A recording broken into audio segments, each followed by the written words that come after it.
అందరికీ నమస్తే. Welcome back to our channel Kaleshwaram mini blog part 2. So నేనైతే బయట బొట్టు పెట్టించుకొని లోపలికి ఎంటర్ అయినా అనమాట. సో పోతుంటే ఫ్రీగా ఉంది, ఫ్రీ దర్శనంలోనే పోయినా. ఎంత ఫ్రీగా ఉందిరా, మనకి మంచిగా దర్శనం అవుతుంది కావచ్చు అని అనుకుంటూ పోతున్నా. ఇంకెన్ని సగం దూరం పోయినో లేదో స్టార్ట్ లైన్, ఇక అక్కడి నుంచి ½ పట్టింది దర్శనం అవ్వడానికి. కానీ చాలా పీస్ఫుల్గా, చాలా ప్రశాంతంగా అనిపించింది. ఇక అక్కడ కొబ్బరికాయ వాళ్ళే కొట్టిస్తారు, ఎంతో కొంత మనం ఇక పైసలు పెట్టాలన్నట్టు సంద ఇవ్వాలి.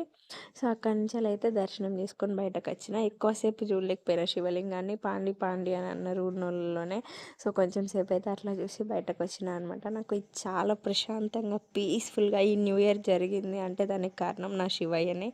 ఆయన అనుగ్రహం లేనిదే ఏది అవ్వదు అని అంటారు కదా. నాకైతే అనుగ్రహించినట్టున్నాడు. ఈరోజు అనుకోకుండా దర్శనం చేసుకుని ఇంత పీస్ఫుల్గా, ఇంత హ్యాపీగా, ప్రశాంతంగా ఉన్నా అంటే దానికి కారణం శివయ్యనే.